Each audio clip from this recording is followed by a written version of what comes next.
আমি স্টারলাইনকে ডিরেক্ট বলতেছি আমি পছন্দ করি না।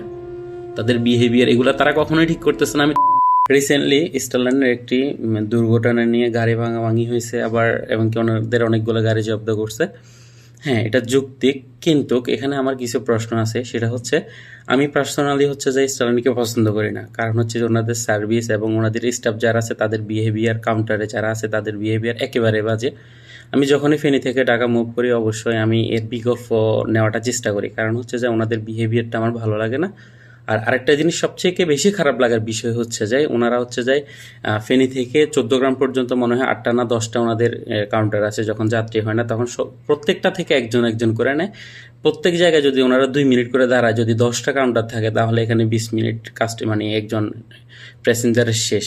আর এই করতে করতে কুমিল্লা যেতে যেতে ওনাদের হচ্ছে 1 ঘন্টা 20 মিনিট। আর ওনারা যখনই ইয়াতে দাঁড়ায়, যে কোনো রেস্টুরেন্ট অথবা যেখানে খাবারের জন্য দাঁড়ায়, ওখানে হচ্ছে মিনিমাম 25 থেকে ধরেন 35 মিনিটের মতো। তো ওভারঅল আমার নষ্ট হয়ে গেল 50 মিনিটের মতন। এই জিনিসটা আমার খুবই বাজে লাগে। আর হচ্ছে যে ওনাদের কাস্টমারদের যে বিহেভিয়ারটা।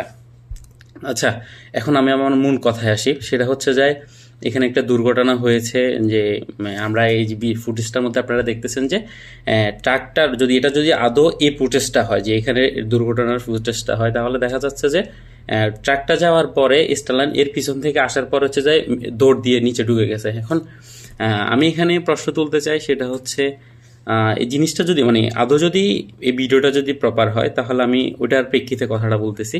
আর এটা ছাড়াও যে কোনো প্রেক্ষির কথাই বলতেছি আমি। সেটা হচ্ছে যে একটা দুর্ঘটনা হইতে পারে, কেউ তো ইচ্ছে করে কখনো দুর্ঘটনা করে না। আর এখানে আরেকটা জিনিস হচ্ছে যে আপনাদের স্কুল বা ওইরকম ফুট ওভারব্রিজ বা কিছু এক্সট্রা থাকার উচিত ছিল, সেটার কথা বাদ। এখন আপনারা দুর্ঘটনা করছেন, গাড়িগুলো জব্দ করবেন, বা যে ক্ষতিগ্রস্ত বা আল্লাহ না করুক যেটা লিখে রাখছে ওনার কপালে হয়ে গেছে স্টুডেন্টটার, এখন আপনারা বাসগুলো জব্দ করতেছেন, ইটস ওকে, করতে পারেন। এরপর আপনারা ফুটেজ চেক করতেন, যেহেতু সিসিটিভি থাকার কথা, বা এখানে আশেপাশে কেউ ছিল না, ওটা চিন্তা ভাবনা করার দরকার ছিল। এতগুলো বাস আপনার ভিতরে ঢুকাচ্ছেন, তাও ইটস ওকে। এখন কথা হচ্ছে আপনার গাড়িগুলোর যে এভাবে ক্ষতিগ্রস্ত করলেন, ভাঙলেন, নষ্ট করলেন, সেক্ষেত্রে এখন জিনিসটা কেমন হয়ে গেল না? আর এখানে যে শিক্ষকরা, আমি তাদের উপর প্রশ্ন তুলতে চাই, আপনারা কেমন শিক্ষা দিচ্ছেন তাদেরকে? আপনারা ভবিষ্যতে তাদেরকে কি শিক্ষা দিচ্ছেন যে আপনাদের স্টুডেন্টদেরকে আপনারা কন্ট্রোল করতে পারেন না, গাড়িগুলো জব্দ করেন, একটা মীমাংসার ভিতরে আসেন। এখন হচ্ছে যে ধরেন একটা কোম্পানি আপনার ক্ষতিগ্রস্ত হয়েছে, যা অ্যাক্সিডেন্ট বশত এটা হয়ে গেছে, সেক্ষেত্রে হচ্ছে যে স্টারলাইন আপনাকে স্ট্যান্ডার্ড একটা হয়তো বা ক্ষতিপূরণ দিবে, এটা ছাড়া তার কোনো কিছু করার নাই। এখানে একটা জিনিস অ্যাক্সিডেন্ট হয়ে গেছে, দোষ থাক না থাক যেটাই হোক, হ্যাঁ, ক্ষতিপূরণ দিত।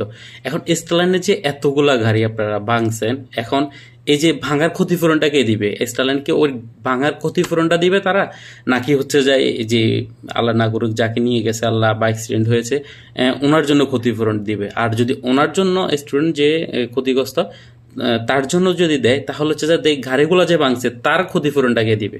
আপনারা শিক্ষকরা কি করছেন এখানে? আমরা যতগুলো ফুটেজ দেখছি, স্টুডেন্টরা ভাঙতেছে, করতেছে, আপনারা শিক্ষকরা কি করছেন? আমরা কিছু হলে শুধু দোষ তুলি, সুযোগ পাইছেন, আপনারা যেভাবে মন চায় এভাবে করবেন, এগুলো কতটুকু যৌক্তিক রে ভাই? একটা জিনিসের ক্ষতি কোনটা, ভালো কোনটা, কোনো কিছুই দেখতেছেন না আপনারা। শিক্ষকরা কি, আপনারা মনুষ্যত্ববোধ কোনো কিছুই নাই আপনাদের মধ্যে? আর অ্যাজ এ একজন ইসলাম হিসাবে আপনার ক্ষতি হয়েছে, এটা বিচারের ভিতরে আসবে বা বসবেন, গাড়িগুলা জব্দ করলে হচ্ছে যে ওনারা খুব দ্রুত সময়ের ভিতরে একটা সমাধান দিবে, এটাকে আমি লাইক করি, এটাকে আমি পছন্দ করি। কিন্তু আপনারা এইভাবে গাড়িগুলো ভাঙচুর করবেন, এরপর এখন এগুলো কেমন রে ভাই? কোনো একটা সুযোগ পাইলে আপনারা দেশে কি একটা অবস্থা শুরু করে দিচ্ছেন। আর এখানে একটা শিক্ষা প্রতিষ্ঠান, এখানে আপনারা স্টুডেন্টদেরকে শিক্ষা দেন, কি শিক্ষা দিচ্ছেন আপনারা? শিক্ষাটা কি দিচ্ছেন? গাড়িটা ভাঙা, আরেকজনের ক্ষতি করাটা কি আপনারা শিক্ষা দিচ্ছেন? না সারাদিন বসে বসে আপনারা এই যে ক্লাসরুমে বসে বসে রিলস দেখেন, স্ক্রল করেন, এগুলাই করেন? কি রে ভাই, দেশটার কি শুরু করছেন আপনারা? কোনো একটা সেক্টরে কোনো কিছু করতেছেন না। যারা এখানে সবগুলো ফুটেজ আছে, কে কে গাড়িতে ভাঙছে না করছে, সবাই আপনারা আইনের আওতায় আনেন, এগুলো কেন করছে তাদের থেকে ক্ষতিপূরণ নেন, তারপরে যে শিক্ষাটা হবে। আমি স্টারলাইনকে একেবারেই পছন্দ করি না। আমি যে কোনো গাড়ির মালিক সমিতির বিষয়ে চিন্তা করে কথাগুলো বলতেছি। একটা ব্যবসা, মানুষ একটা ব্যবসা প্রতিষ্ঠান দাঁড়া করানো হচ্ছে কতটা কষ্টের, সেটা একজন যে ব্যবসায়ী, যে ব্যবসা প্রতিষ্ঠান দাঁড়া করে উনিই জানে। নষ্ট করাটা খুবই সহজ, সুযোগ পেলে অন্যজনের ক্ষতি করাটা খুবই সহজ। ওনাকে আপনার পছন্দ নাই হইতে পারে, আপনি ইগনোর করেন, যেন আমি করি। আমি স্টারলাইনকে ডিরেক্ট বলতেছি আমি পছন্দ করি না। তাদের বিহেভিয়ার এগুলো তারা কখনোই ঠিক করতেছে না। আমি তাই বলে যতটুকু সম্ভব আমার কষ্ট হলে আমি বিকল্প রাস্তা অবলম্বন করি। তাই কি আমি স্টারলাইনের গাড়িতে ঢিল দিব নাকি? আর আমি ছোট মানুষ, হয়তো আমার কথা অনেকগুলো ভুল থাকতে পারে। যদি ভুল থেকে থাকে অবশ্যই যুক্তিসম্পূর্ণ একটা কমেন্ট করে আমাকে জানাবেন। ধন্যবাদ সবাইকে।